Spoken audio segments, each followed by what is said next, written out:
Our guest tonight has commissioned a survey of how Canadians feel about personal bankruptcy. Sean Stack is a licensed insolvency trustee and has written about attitudes towards bankruptcy. We find him in Calgary. Nice to see you. Nice to see you, Todd.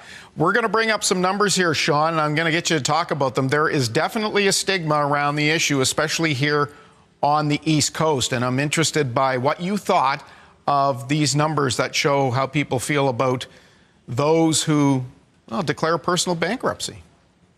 Well, what's interesting is, as you can see on the graphic here, 43% of people view bankruptcy as a result of poor personal choices.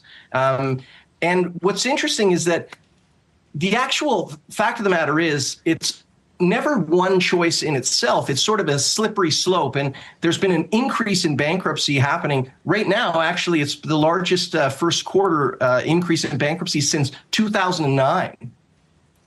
Something like 37,000 Canadians filed for bankruptcy in the first quarter of this year. Would you expect that those numbers would trend higher in the coming months? Absolutely. Yeah. It's kind of a lagging indicator. What's happening now is we're starting to see what's been carrying on for a lot of people. As costs go up and incomes don't increase, we typically will find that we're using more and more consumer credit.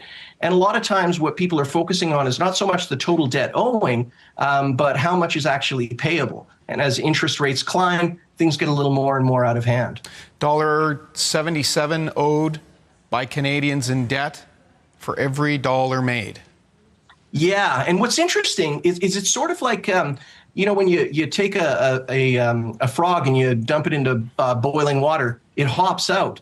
But if you slowly heat up the water, the frog will boil itself alive. And I think that's what we have happening here is there's been a slow increase in consumer debt over the years that it's become normalized.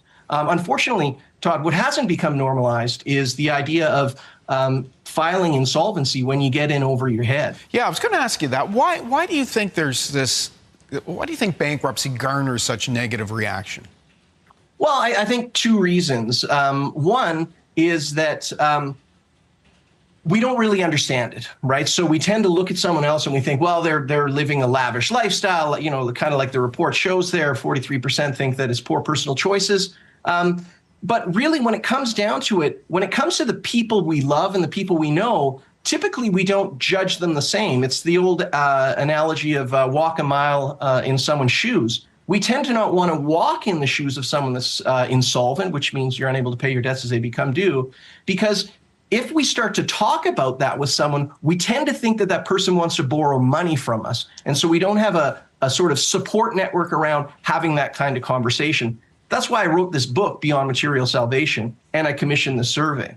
It's a bit of an old chestnut, Sean, that we Canadians aren't terribly comfortable about talking about money around the dinner table.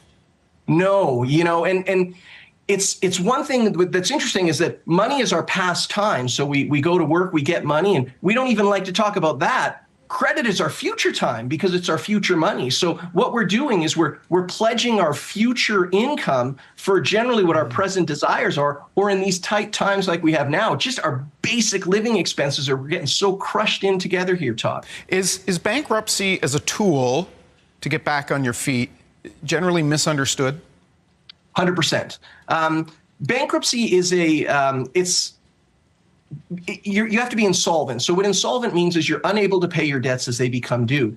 And that is a financial and a legal state. It's not a moral state. And we tend to think of someone that's unable to pay their debts as someone that is immoral, that they are untrustworthy, as the report showed.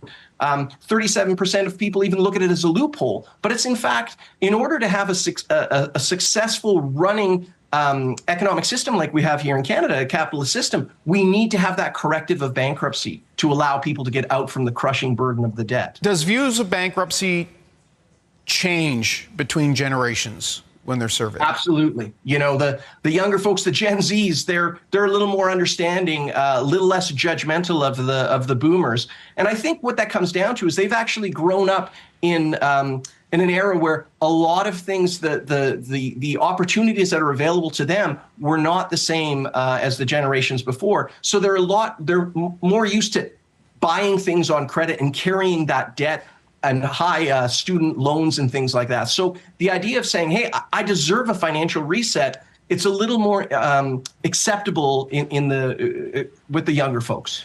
What would you say to people who might be feeling like they're right on the line? Well, like we said with the 37,000 here that had filed, you're not alone. That's the first thing.